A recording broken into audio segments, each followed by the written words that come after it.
So, ladies and gentlemen, welcome to Mastermind with Neil Schwartz. We are here again. Very excited with talk to our guest today. Shonna is from Montana. Shonna, what's the name of the company? Well, we have Freedom Real Estate, and that's in 4 states, but then we have Shonna Key Team here in Montana. Okay, fantastic. That is great. So I want to hear all about it. Would you give us a little Reader's Digest version of your story this morning for our group? Oh man, you really knew how to put us on the spot at the beginning. I'll just start from the beginning. I started real estate at the age of 23. Had no clue what I was doing. So what's that, 6 years ago? I wish, yeah, that'd be. But no, I've been doing it for a while. But I didn't know what commission based was. Like everybody kept saying it's commission based. I was like, okay, that sounds great. I just want to go in these houses. I literally thought I was going to drive a sports car, wear high heels and cute dresses every day. That was, no. TV makes it look a lot more glamorous than it really is. At the age of 25, I purchased my first real estate franchise, took it to being #1 in state of Virginia, 3rd in the nation at that time. Fast forward, now I have I actually am a real estate broker in 4 states. I have 7 real estate brokerages. 2 of them I actually own, but I am not the principal broker of. Have a real estate team, 2 real estate schools, and some rental properties. So all because of real estate. Good for you. Fantastic. Okay. So your home base right now is Montana, correct? Yes, sir. So how did you get from Virginia to Montana? Oh, yeah. So at the age of 33, I thought I wanted to semi-retire. And I thought I wanted to be a stay-at-home mom, take care of my kids, because luckily for me, my admin team runs my other companies like a well-oiled machine. And, we're all legends in our own mind. I thought like they needed me there, but really they didn't. We already had the systems in place. 3 weeks into homeschooling my kids, I was afraid I was going to end up on CNN News for beating them because I didn't understand. Like, I already told you once how to do this, and why you come back asking me a question? Like training agents, you know what I'm saying? Like you tell them do something, and then they like come back and like, I'm not getting the results. I'm like, okay, yes, you guys need to go back to public schools. I need to go back to work. So I took over being the CEO of a company for a couple of years. That was fun, but then I really missed doing real estate. So I was like, I'm gonna do a small team.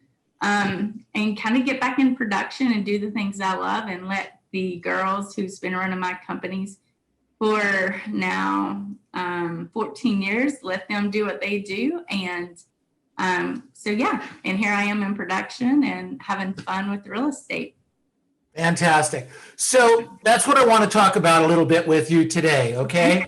All right, so you made a decision to go back into production about 18 months ago? Yeah, well, it's been about 2 years, yes. 2 years, okay. And so what was the plan there? What was you're in Montana. Right. You have a sphere of influence at this point? No, not at all. Because like I feel that day one, we should always start with 200 people in our database. I knew 12 people to add to mine. So I didn't know anyone. So to be clear, that was 2 years ago. You moved to Montana. Yes. Why did you move to Montana? That's not clear. Yes. So the reason I moved to Montana, again, I wanted to, homeschool my kids and do that thing. My best friend lived here in Montana. So I was either on a plane flying here, or she was flying to Virginia. I don't like to fly that often. And in Virginia, I really couldn't get away from the office, right? So 30 minutes away, every time they had a problem, I would go rescue them. So by me going to Montana, it was really for me to have a clean break and to focus on my kids and getting to do that role. Basically my best friend lived here. It's a beautiful state. At the time, I wasn't going to be doing real estate here. So, again, we're all legends in our own mind. I was going to be on a plane going back and doing it there in Virginia, but that changed. So. Wow. So, okay, so you decide to open this business as a real estate agent with some kind of a team 24 months ago. So, Yes. so how did that, walk us through that? So what it was is kind of teams were new at the time, and they start relatively are new, but then you got to look like I really kind of missed production. So when I became a broker, I feel like everybody thinks when we're an agent that the goal is to become a broker and we're going to make all this money and it's going to be great. Well, one, if you're a broker, you're broke. You're more broke than everybody else. Like, it is expensive to own a brokerage. But two, when you go into being a broker and managing people and managing agents, you're no longer in production. And so I really loved meeting people. I loved prospecting. And so what I realized, even though we were good at, our companies were good, I still wasn't actually prospecting and doing the things that I love to do in real estate. So kind of fast forward, it was me, two other girls that was admins. I was like, yeah, I'm going to try this real estate team thing. I'm a high D. I don't know if you guys are familiar with the DISC assessment. I'm 100 D. So for me, it was a great challenge. I wanted to just see, was I able to do it? And so, yeah, I literally was like, okay, I'm going to go do a real estate team and let's do it. And that's how it really started. It's no special, like I didn't really think about it. I just did it. Okay, cool. So in Montana, no past client in Sphere. So you probably bought a bunch of leads, right? No, actually, I do not buy leads at all. Zero. Tell me about that. So that means you had to prospect? Yeah, absolutely. Yes. Surprising. Wow. We actually have to prospect to be agents. So I do not buy any leads at all. So I get my leads from listings. And the reason being, I know every time I say that, I get a lot of people tell me what they get because they buy solo leads. And I first want to say, to each their own, how they want to grow their real estate business. Okay. But for me, like, I'm in this to put money in my checking account and build wealth. And if I'm giving that money away and I don't have the return I want, then that's really not a smart investment. And for me, like, personally, I feel like an agent, our job every single day is to get a listing, right? Like, as a real estate agent, there's marketing, there's all these things we have to do. But when we wake up every morning, we have one job. That is it. And that's to go get an appointment for that day. And then if you get that appointment, you earn the right to do the other busy work and the fun things. But if not, you let your family down, your company down, and yourself down. Okay. That makes total sense to me. Okay. So you started, you're on the phones. Yes. You're making phone calls. What's your team look like today? My team today, wow, that's a fun question. So our team has built to about 17 team members. Mostly those are admin. We have a total of 4 real estate buyers agents. 2 of them just went in to be buyers agents in the last about 35 days. We did do 109 units last year. That was with me also taking 6 months off and taking 3 months of not stepping in the office, not one time. Now, how do you do that?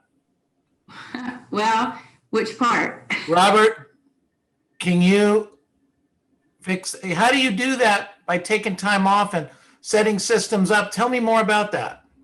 Okay, so, well, first, I didn't choose to take the time off.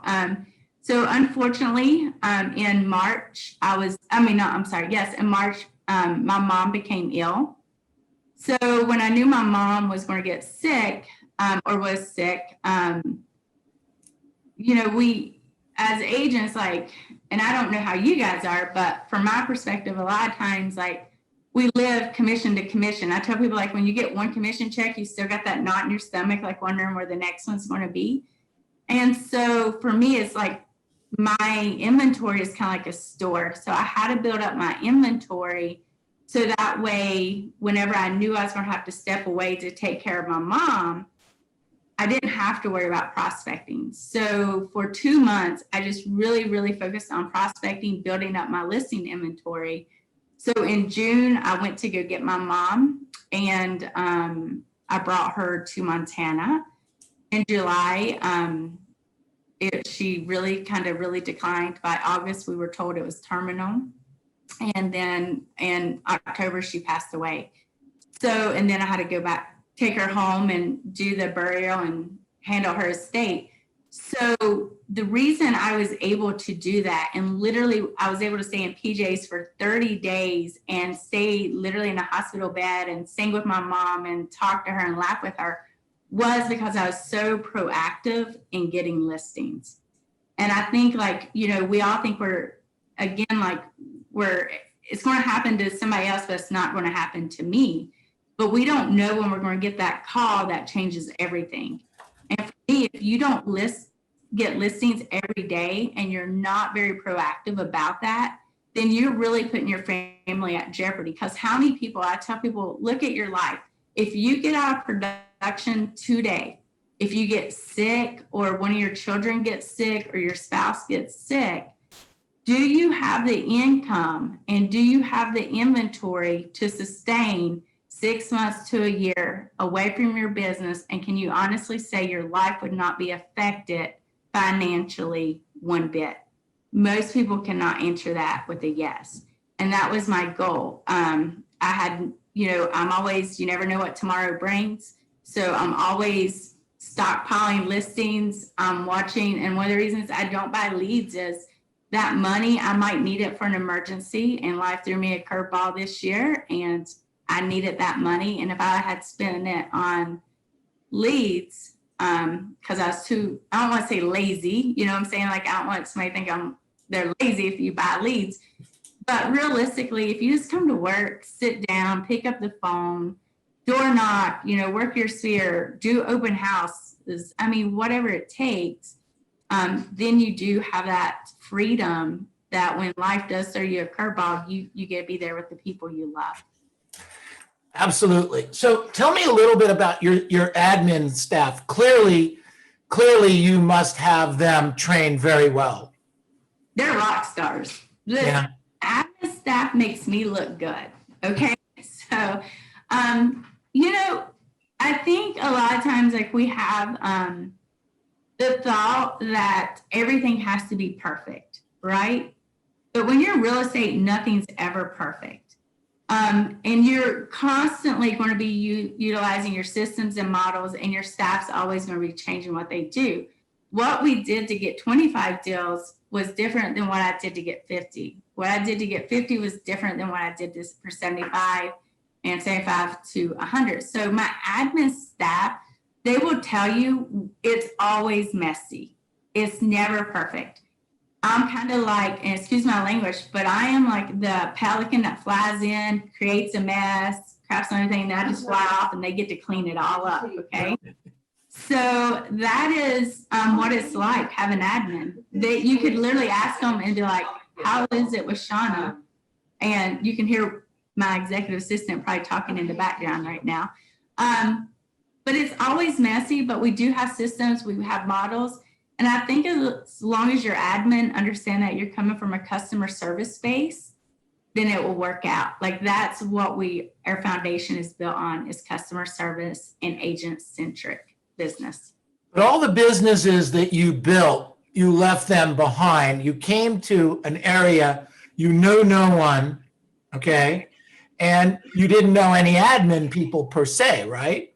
Absolutely correct. Okay, so take us, because that's the focus, that's the challenge all the time when you talk to superstar agents. It's like bring us back to the first 25, 30 transactions. Who did you hire? What did you have them do? What was the training like? Okay, so first I want to just say this. when you decide to bring on an admin, it is hard. Like that was probably the most painful time in real estate. Like it was a lot easier at 100 transactions than it was for that first 25. And the reason being is one, you have to find a good fit for you and where you want to go in the future. And so with that being said, sorry, I was getting distracted with my EA over there. It's, you know, I use Wise Hire whenever I decided to hire my admin team. And, you know, even if somebody doesn't score a star on the Wise Hire, you still need to interview with them. Like check their resume out, look at their job history, look what they've done in the past. Because for me personally, I'm such a high D. If somebody doesn't have enough D in there, it doesn't work for us. Most EAs, they're going to tell you needs to have a high S, high C with some I. Statistically, yes. But for me, like you better have some D because I'm going to ask you for something. And when I ask, that meant I wanted it 3 days ago because I'm extremely impatient. But what I made them do was, one, create the systems, keep me organized, talk to our clients, do the paperwork for me, and do the marketing. Here's the problem we have when we make that first hire. Now, I do want to back up and say this. 6 months into the real estate business, I knew I was not the person to do real estate at a high level without an assistant. So 17 years ago, when nobody even had assistants in real estate, I was hiring high school students to come after school to help me with organizing my files, handling my marketing and all that. And then when my children were old enough, I put them to work, stapling things, filing stuff in envelopes. Like I would stack books in a chair to make my kids be my admin back then. So, but I say this, and don't take it the wrong way, but when you make that first hire, our egos get in the way. Okay, so we oftentimes think, we'll think, and a lot of agents that call me, they're like, well, how do you make this first hire? And we think, well, nobody does it my way. Nobody can do it as good as me. My clients only want to work with me. My clients only want to talk to me. I know my clients' needs. It needs to be a personal transaction. Guess what? That's your ego talking. And again, I'll say it again, we're all legends in our own mind. People don't care. Your buyers want to know, do you give them great customer service? Is somebody there to answer their phone calls when they have a question? Are you staying on top of it when a new listing hits? Or sellers, they're wanting updates every day and they want to know, are you actually working on it? I mean, a lot of times we get a listing and we get those awkward phone calls of, well, I'm not happy with your service. And here's the thing, like we're working, but we don't have time to update them. So you have to have an admin call and update them. So we need a lot of times when you're going to make that first hire, get your ego out of the way. Realize your clients just want customer service. They don't care if you're giving it to them or someone else that you're paying is giving them their updates, as long as they're getting those updates. Okay, good advice. Great advice. So you hired the admin and you're on the phone calling. So again, no past client and sphere. So you're calling expireds, for sale by owners, just listed, just sold. What's the process there? And are there other people calling, or it's in the beginning, was it just you? So in the beginning, it was just me. So we'll talk about that because again, we're talking about growing our business from 0 transactions to 25. So it was just me. So my morning, I'm not going to lie to you guys. I was never a morning person. Okay. I wanted to roll into the office at 10, you know, because I was like, I want to come. I'm going to have a life by design. I'm going to do this. And I'd call expire and they're like, I already spoke to an agent. They're going to come out today. Thanks. You know, if we don't like them, we'll give you a call back. And so I had to be very disciplined to go back and make sure I come into the office every day and get on the phone, because expired listings, I need to be the first people that they talk to. So I call expires, I call for sell by owners. So my goal is one appointment a day because I do have several businesses. So before I earn the right to work on those businesses, I have to set one appointment a day. So with that being said, I try to really be passionate about what I do and try to knock it out on those expires. If I can't get an expired, then I'll go to a for sale by owner. If I cannot get a for sale by owner and I cannot get the expires that answer the phone, then I go knock on their door and say, hi, I just noticed your house had expired from the market. I'm just curious, were you able to get it sold? If not, oh, wow, that surprises me. It's a great home. You guys know the scripts. And then, if I still can't land an appointment, then I go to my database and I start calling my sphere and I just say, hey guys, I need some inventory. I need some listings. Who do you know that might be looking to sell their home that I need to reach out to? And by then, typically I can get it. And typically I can close them, get an expired. Right now we don't have that many expired, so it changes it a little bit.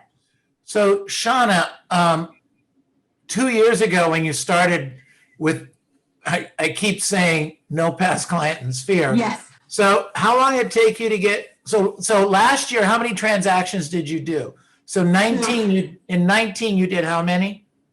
In 2019, we did 59 transactions. And how many of those were listings taken? Pretty much all of them. So majority of them was all listings taken. I mean, don't get me wrong, we had some buyers in there, but at that time I did not have buyer's agents. So we then in 2020 brought on buyer's agents and we went, like I said, to 109 transactions. Out of those, I closed out, I'd have to go look at it. I want to say like about 58 or 59 of them was actually closed listings.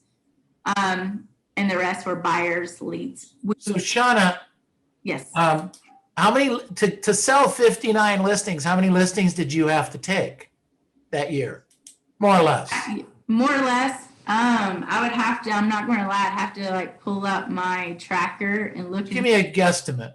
More or less, probably to sell 59. We actually sell a lot of our listings. So you got to think that was in production only from January to June. And I think we probably took about 70 listings before. In 2019. Oh, in 2000, okay, I was talking about 2020. 2019, we did, on that one, I was averaging anywhere from 6 to 10 listings a month. 6 to 10 listings a month, no past client in Sphere database, your phone calls, you weren't buying leads, you were generating appointments and going on them and doing the deal.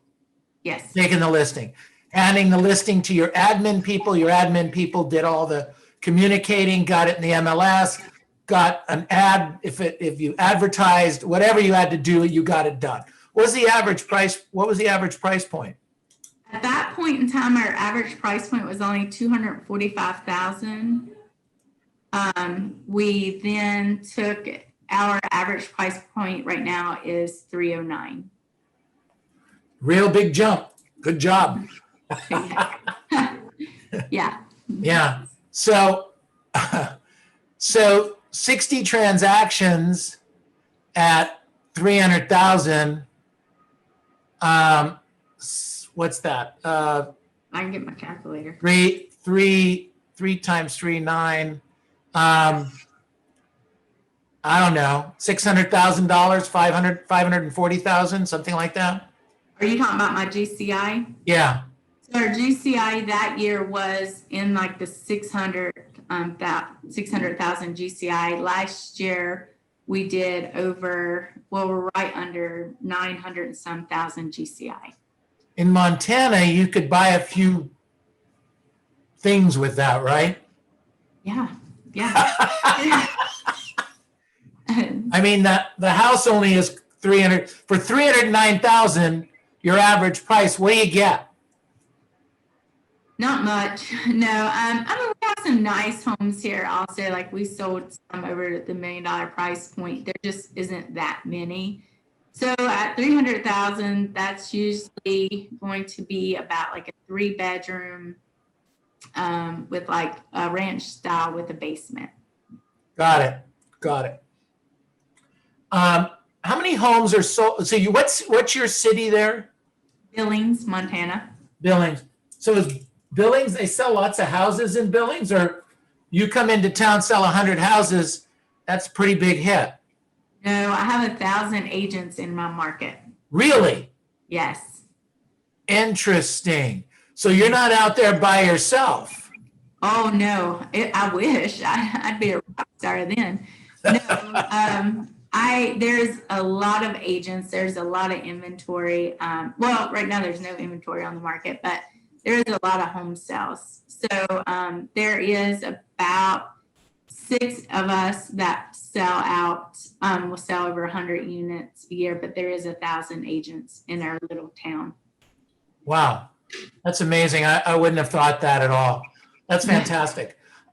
Okay, so now you're at 20. So you did 59 transactions your first year. The second year, you're going to double it basically with 109, right? Okay, right. So what had to go into place? What changed in the second year? And so you took 70 listings before your mom got sick. Yes.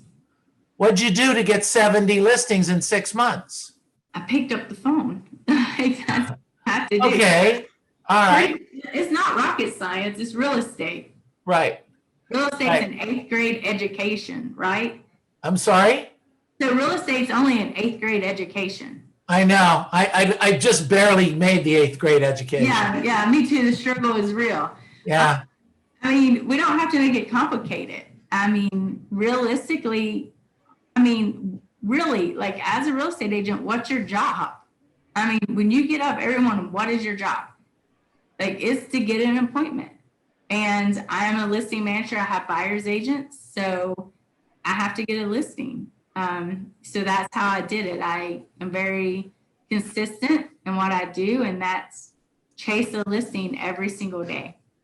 You are very consistent at this. So your admin take care of that. So we talked a little bit on the phone and talked about you don't hire veteran real estate agents, do you? I do not. No. Okay, tell me about that. Why not? So, for me personally, I do not hire seasoned agents because they're headaches. And I'm at a point in my life I don't need a headache. I have 2 teenagers or 2 children that are now adults. That's enough for me. So what I do have is when I bring someone new into my team, one, we can get them in production and have them a sale in the first 30 days. But the main reasons I don't is because this is why I don't like to hear is, well, we did it this way, and this is how I do it. And you really should look at doing it. No, like I mean, we can all do real estate a different way, and we can all get from A to B and just take different routes. But I am firm in who we are and what systems we have. And I don't need somebody to come in here and critique our team and get frustrated because I'm not allowing them to lead the team because they did 10 deals the year before and they think they're rock star, and now they want to come in and critique how we do things. So it's just a headache. I mean, they also had bad habits, right? So when I tell my agents, you're to be here in the morning to do your scripts, and they're like, well, I don't know, I'm an independent contractor. Okay, well, that's fine. I also got the option to say if you work for my company or not. So it's just really hard because then you get, I believe when one bad apple destroys the whole batch. So I get somebody who doesn't come to scripts and they don't want to pick up the phone and they don't want to do these styles. And then I've got these new people who idolize this buyer's agent because they did 10 deals the year before. So what we did is just, I remove them. I don't allow them to really come in and make it a toxic environment for our team, essentially. So how many buyer deals? You had two buyer's agents most of the year, right? Yes. Those 2 agents sold how many houses? Well, let me just go and look at our numbers. We did 209, and then I think we sold about 50. So they did 51, 51 sales. My buyer's agents did. Okay, they did the buyer deals, but did you go out, did you help them, or how did that, they did the deals? They do the deals. So, I mean, don't get me wrong, when you're new and joining our team, I do go with them first. One, they're not allowed to do an open house without me at least shadowing one with them. And I do go out for a couple buyer's appointments. But no, like, I'm not going to compete against my agents. If they're putting food on their table, I am putting food on my table. And I really don't want that stress of, I mean, I'm just at a point that I like to focus on listings. Buyers is a lot of work for me and time on the weekends. So I'd rather have my buyer's agents work for them. So I did not. So when did you hire the buyers? So I'm trying to go through the process here. So what you're telling me is that on average, they sold 25 deals each in a 12-month period? Right. So Maddie Wickham, she was. And they were brand new. Yes, brand new. They never sold a house before. Never sold a house before. So, I just want to make that clear. yes. So Maddie Wickham, she sold, I want to say she closed out 30. Okay. And then actually, so a fun story, I don't count my son as, he is a buyer's agent. So my children, when they turn 18, they have no choice. You will get your real estate license. So my daughter, she's 17. She has been my executive assistant, but my son, his senior year of high school, he actually made $40,000 in his own checking account.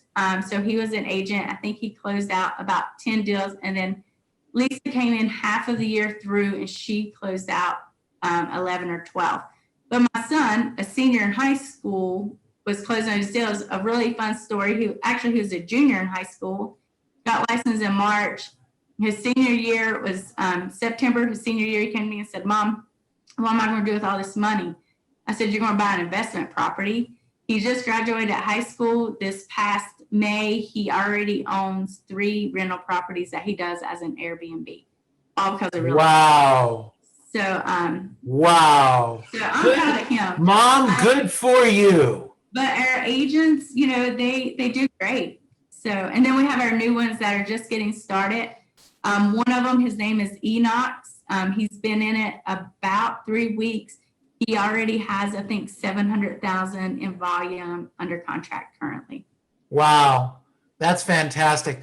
So Shonna, what's the goal for 2021? 240 units. 240 units. You've added 2 more buyers agents, and you've got the 3 that are moving up to speed. So Shonna, do you go out on listing appointments? Yes, I do. Okay, so you go actually take all the listings? Yes, sir. Well, my agents are allowed to take listings as well, but I still go on those appointments. So what that looks like for them, because it's awkward when you say, you know, you get a buyer at an open house and that buyer has to sell their home. And my buyer's agents, they don't really know our listing presentation. So what they'll do is they'll say, "Great, I am part of a real estate team. Our listing manager will be coming with me to the listing appointment." And so what happens is I just kind of, it looks like I'm tagging along. Then I just kind of take control, take the reins. I go over our listing presentation. I get it signed, because a lot of times our buyer's agents are high eyes. And what happens, they'll sit there and talk to them for like 4 hours and not ask, like, "Are you ready to list?" So I'm a high D. So I'm like, "So is there any reason you don't want to list with our team today? Do you want to get your home sold?" "Yes." "What's the reasons that you won't sign with us today?" "Well, there's not any." "Okay, great. I brought the paperwork with me. Let's get this signed." So, you know, it might help that I have a Southern accent, that I get to be a little bit more direct. You know, I don't know what it is, but usually they sign. But I do go on all listing appointments. Okay, got it. That's fantastic. And you're not doing all the prospecting though, in terms of phone calling? Pretty much, yes, I am. Oh, Okay. Prospect two different ways. So my buyer's agents are too busy with organic leads. So we actually we launched an ISA division about 2.5, 3 months ago. So we have 4 ISA agents that they go through and they call the leads and the dead leads that our agents marked not ready to do something now. They nurture them and stay in contact with those buyers. But if it is a listing lead, I do all the prospecting for the listings. Good for you. You've been with the Mike Ferry system for a while, right? About 1.5 years. Okay, got it. And who's your coach? Steve Powers. Steve Powers. That's working out pretty well for you, right? Yeah, so I will be honest with you, like I probably tried every coaching. So if you're not in coaching, coach, from the beginning, I have tried every coaching program there is. I'm always labeled as uncoachable. Coaching companies, they want us all to like fit in one shoebox, right? But we all have different personalities. The reason I love the Mike Ferry organization, and I'm not getting paid to say this or anything, they're the first coaching company that I wasn't battling my coach every day. You know, like Steve makes my coach or my program especially to what I want to achieve and what I want to do and where I want to go and who I am versus you need to calm that down or you need to do this. Like, right, like they're there to hold us accountable. But again, I've never had success and I've tried them all out there. I've had multiple coaches with each organization. And then they'll always just say, yeah, you're kind of uncoachable. I love I hope hopefully he doesn't retire anytime soon because he's phenomenal and I've enjoyed coaching with him. Nah, Steve's a good guy, really good guy. Absolutely. You bet. So there was somebody put in the chat box here using social media for any of your lead gen or something like that?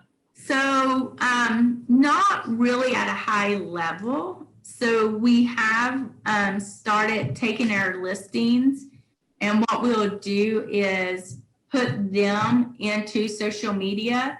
And we do have admin in the Philippines that then will run those. I don't do where I think you can go into the back end. I don't know anything really about the admin side of it, but I know we used to go in there and pay to like have it come up as a sponsored post. We stopped doing that.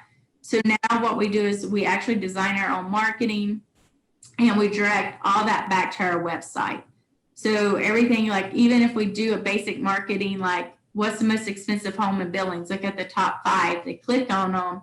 Now I grab their information. So we do social media ads based on that. But the team, our marketing team in the Philippines, they actually are the ones that do that for us. Got it. Perfect. Okay, great. So I asked you the other day when we chatted, what do you think your superpower is? I got a couple of ideas of my own, but. Superpowers. So I would think like my superpower is just that being able to make a decision.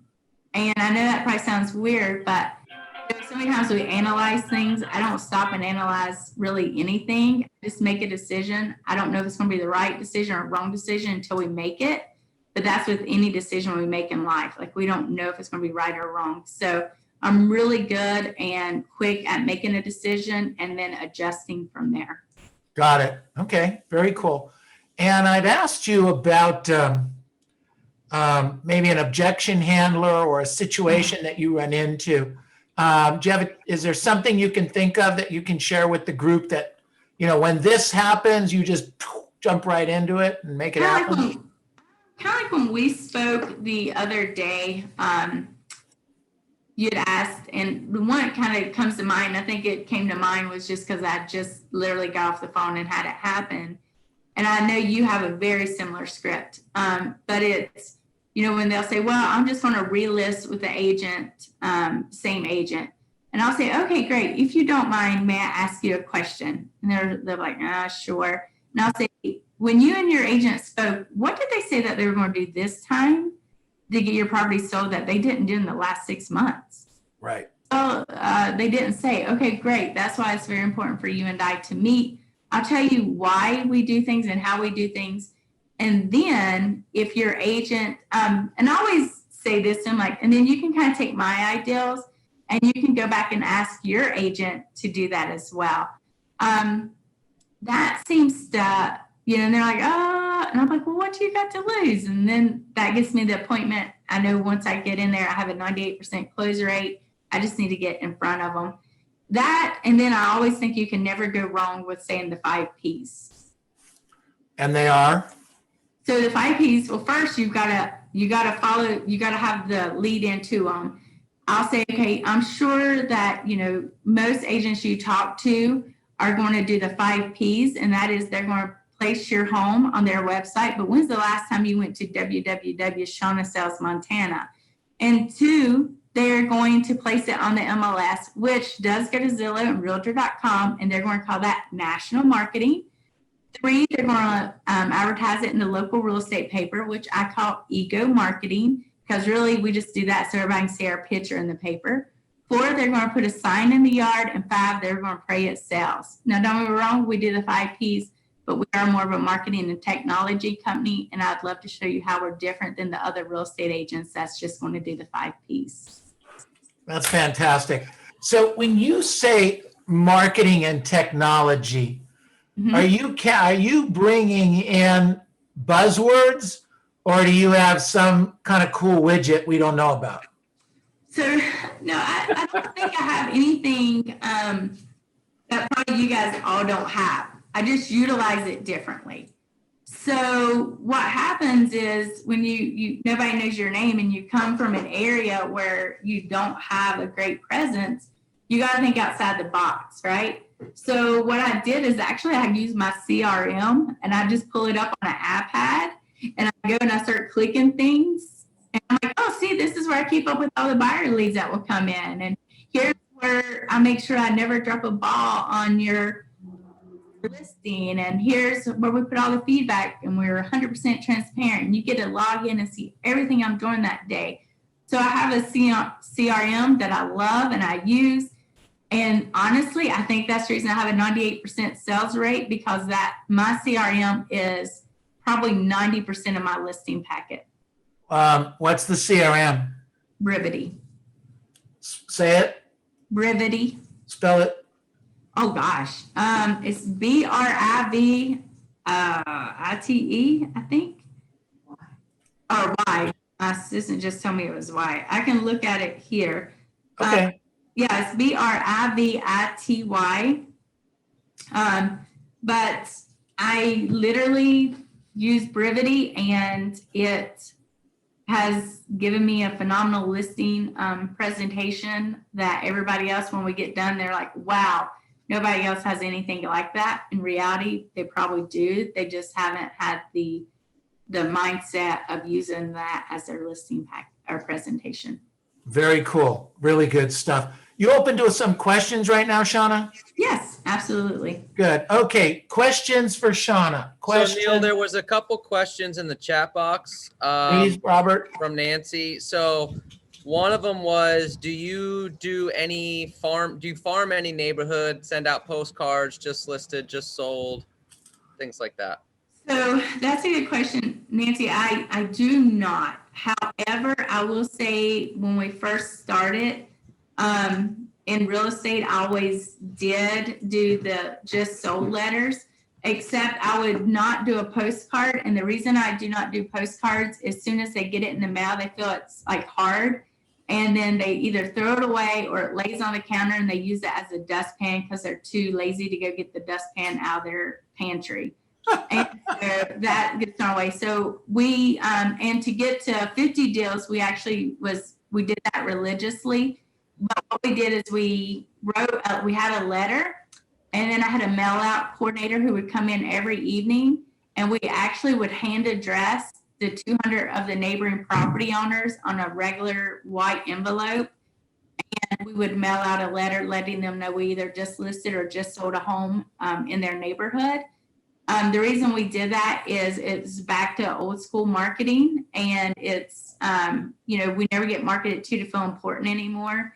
So as soon as they would see that somebody took the time to handwrite a letter, they would open it, and then they would sometimes know of a friend or family member that was wanting to live in their neighborhood. Very cool. Good. Yes. Thank you. And then the other question was, how do you still run your business from your previous state? You make really good hires. I give my admin permission to be brutally honest with me. Meaning, Mary has been my admin from the beginning. Mary's the type, like when I'm walking out the door and I'm like, she's like, hey, I need something. I'm like, oh, hold on one moment, I'm running late to an appointment. She would say, no, you're going to stop right now. You're going to sit down. You got to sign a few things. You need to give me answers. I can't do my job until you do your job, and you're causing me stress. Sit down. And they have permission to be brutally honest with me because I'm paying them, so. I love Mary. Yeah. Oh yeah. No, they all have, like Kelly here. Kelly, literally the other day, I was like, she wasn't doing something quick enough. And I was just like, I'll do it. She was like, you stay out of that. You gave this to me. You're not stressing me. Go do something else. Move on. Leave me alone. Okay. I give them permission to hold me accountable and kind of boss me because I'm hiring them to organize me. So I don't earn the right to cause them stress. And I can stress Kelly. She can tell you. I'm really honest with me about it. So to answer your question, I just have a phenomenal staff back there that run it like a well-oiled machine. They know we're very customer service based. They know our clients come first. They know our agents, that we do everything, we can for our agents. And it's just been successful. But Awesome. like, good job. Yeah. And you just they gotta have permission. So if an agent comes in and would talk to me, Mary literally will say to them, okay, did you already let Shonna know what you wanted? Yeah. Well, what are y'all talking about now? Well, we're just, okay, well, you need to go on. She's got a prospect. Like, you need to go on. So you got to give them permission to kind of really hold you accountable.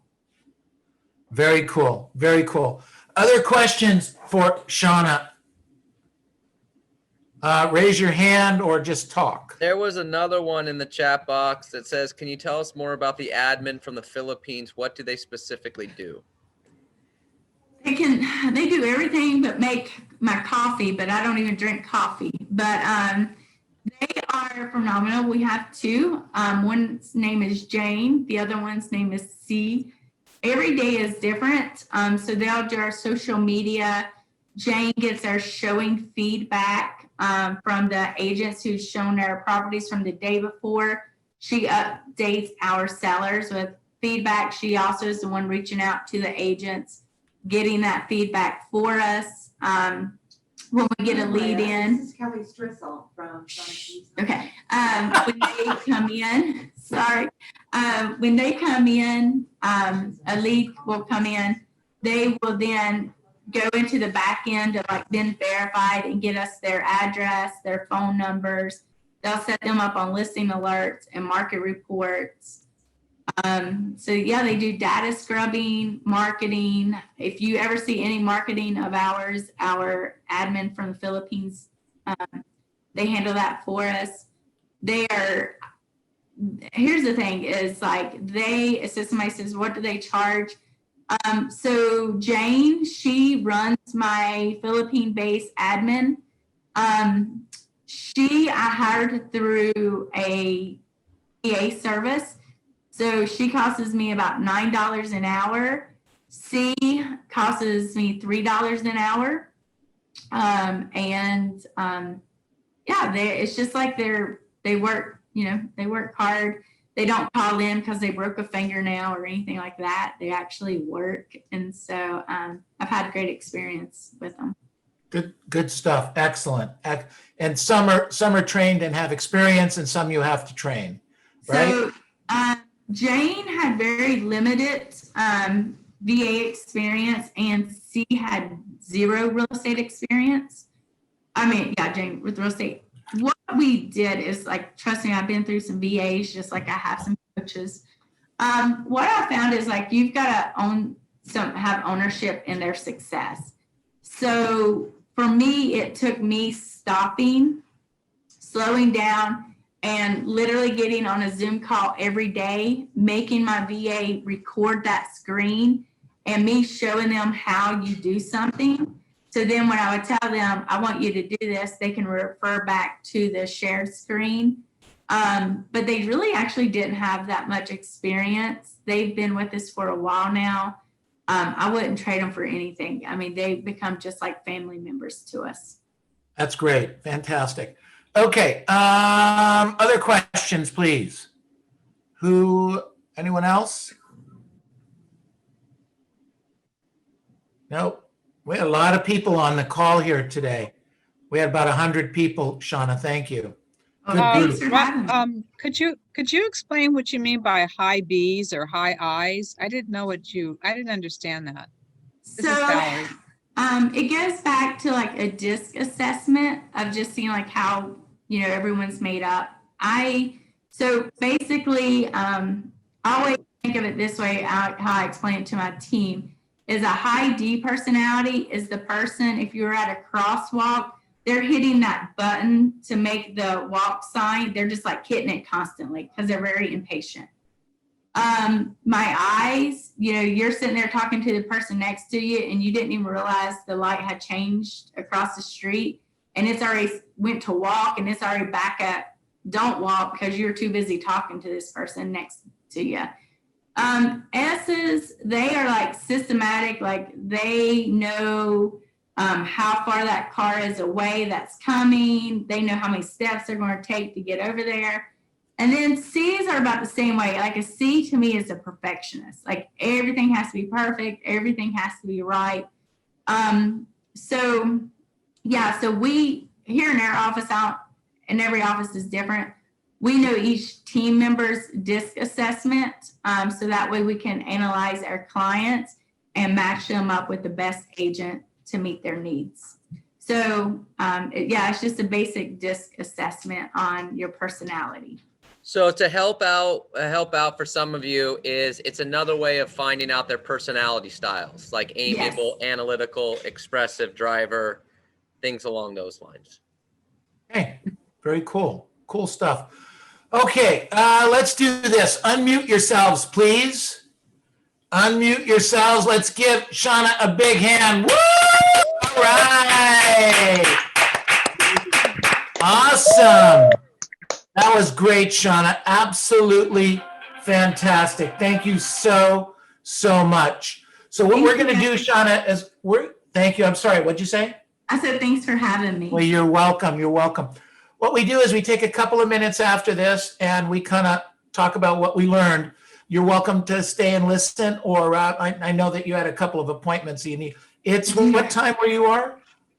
It is 2:10 where I am. Again, thank you so much. This was huge. Very powerful. Thank you guys so much. You guys. Very good. Good stuff. Good stuff. Thank you. All right. So what did we learn today?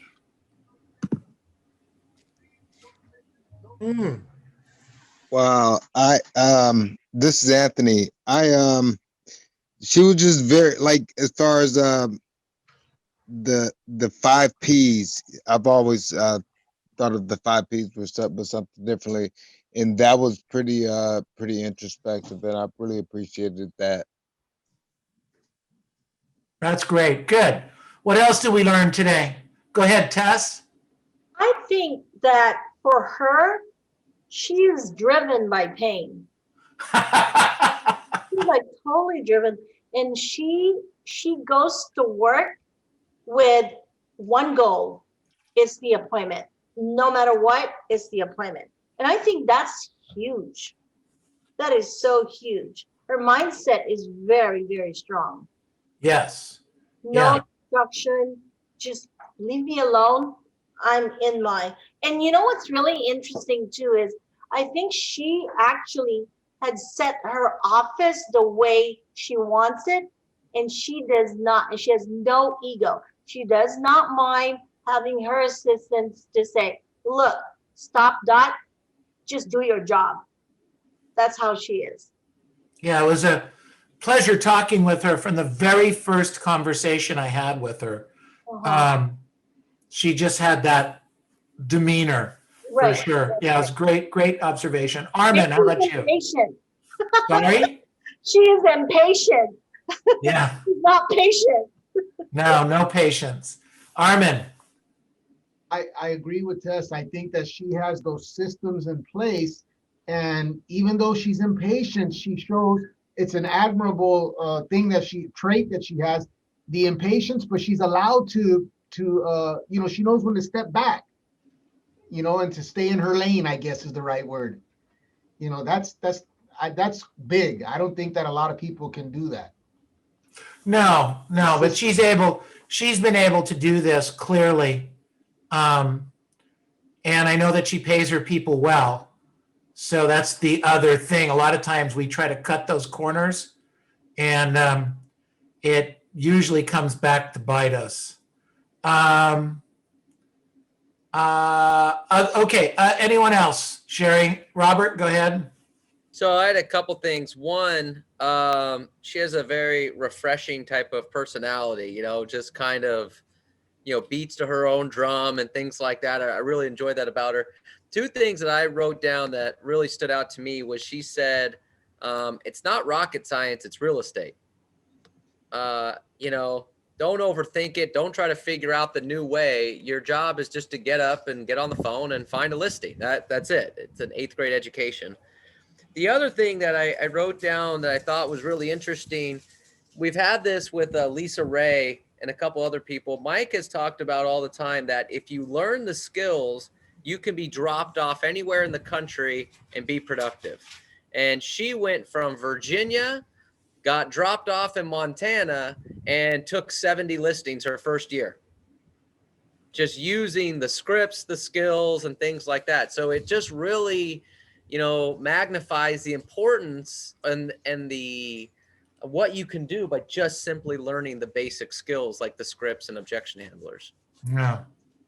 Good, great point. Okay, other observations, anything else we learned today? Prospecting is the key to success in real estate. That's my takeaway. Yeah, what else you 90? got? No one's going to listen to that, Vicky. What else you got? Yeah, 90%, just write this down, Vicky. No one else but Vicky can write this down. 90% of what's wrong in your life can be fixed with massive prospecting. Yes, prospecting is the key. 90% of what's wrong in your life can be fixed with massive prospecting, but massive. Not 20 contacts a day, you guys. Overdose on it. Exactly. Okay, good job. Who else? Anyone else have an observation or something they learned today? I do. Huh? I think Go ahead. I like how she kind of holds herself accountable. You know what I mean? Like the first thing that she does, she says, I'm going to make sure I get an appointment before I do X, Y, and Z. She rewards herself. That was big for me. Yeah, no, that's the deal. That is the deal. And she certainly has her kids and has her other things and, has other distractions in her life, but she gets it figured out. That's for sure. Good stuff. Anyone else? I like how she front loaded her year.